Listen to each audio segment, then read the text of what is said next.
Welcome back to HealthBeat. My guests today are experts in podiatry, or in other words, foot doctors. I want to bring back Dr. Jeff Armstrong and Dr. Adam Brown. We've been talking about getting people geared up for the Cooper River Bridge Run. They have about a month to get in shape, whether they're going to run or walk if they haven't already been training. But an important thing is no matter how safe you are with it, injuries can and do happen. And it's important that people recognize the signs and symptoms of an injury so they can get it taken care of properly. We just went over Achilles tendonitis. And so, Dr. Brown, I want you to kind of walk us through some of the common signs and symptoms to look out for injuries. Probably another important one would be a stress fracture. A stress fracture is basically an area where a bone, typically in the middle of the foot, just gets too much pounding to it, more than it's ready for, whether it's a training error, your shoes are worn out. But what typically happens, it's a dull ache on the top of the foot, the very top of the foot. Tends to get worse the longer you're on it. So the more walking or running you're doing, the worse it's getting. Typically it feels okay in the morning. So it's different than a lot of the injuries that we see that usually are stiff or irritated in the morning when you get up out of bed. This tends to be one that the more you're on it, the more you're walking, the worse it's getting. And if you reach down and actually touch the bone in the bottom and the top of the foot, it'll usually be pinpoint tenderness right on the bone itself. So you need to go and get that treated by a podiatrist. All right, Dr. Armstrong, what's runner's toe? Runner's toe is a black, purple, blue, what some people describe a discoloration underneath the nail. It's actually hemorrhaging of blood underneath the nail that accumulates from the toe jamming into the end of the shoe. And it causes the nail to undergo some micro trauma when you're running. It causes bleeding to occur, and it can be very, very tender, sometimes even leading to infection if it's not treated properly. And plantar fasciitis, what are the signs and symptoms of that injury? Yeah, it's probably the most common injury that we see in our offices, and it is really just inflammation of the tissue on the bottom of the heel, particularly where it attaches into the heel. You know, signs are definitely a dull ache in the arch area and into the heel, sometimes even a sharp pain, and especially a sharp pain with first steps in the morning when you get out of bed.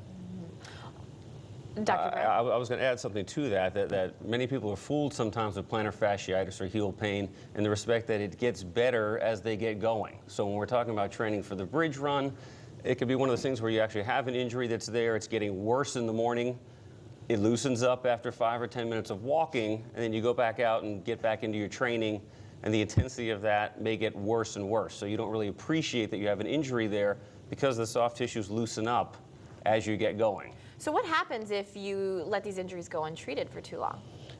You know, it can get to a point where it's bothering you every step you take.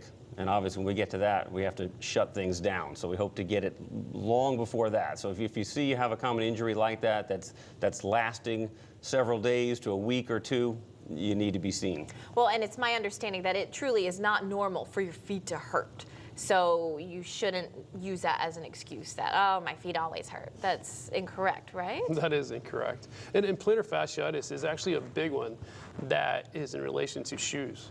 I mean, if you have a good supportive shoe, it tends to take strain off of the fascia, and that really helps to treat this as well as prevent it.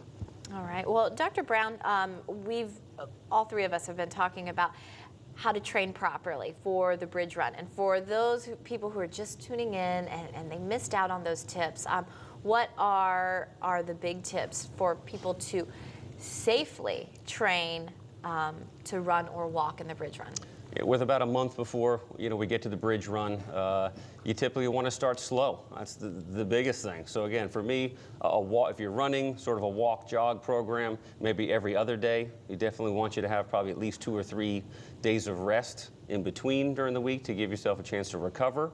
And moving up slowly, increasing your mileage, listening to your body. If you start to have some injuries, we may need to back off a little bit, tend to them, and then train up a little harder to get ready for the run or the walk. But a new pair of shoes when you start out is very important. Get to your local running store. We have some great ones in the Charleston area. We do. So that's a good start. All right, excellent. Well, There's so much more I could ask you guys, but we're already all out of time. Thank you both, Dr. Armstrong and Dr. Brown, for being here. And before we go, I want to just share with you real quickly details on the shoe drive that Roper St. Francis Podiatry is sponsoring all during the month of April, which is Foot Awareness Month. If you have some new or gently used shoes that you want to donate to this project, all you have to do is call 727-DOCS to get the list of drop-off locations around town. But your shoes will go to help local families in need. And if you have any questions for my guests today, all you have to do is call 402-CARE. That number is 402-2273. Thanks for watching HealthBeat, your source for health and wellness information.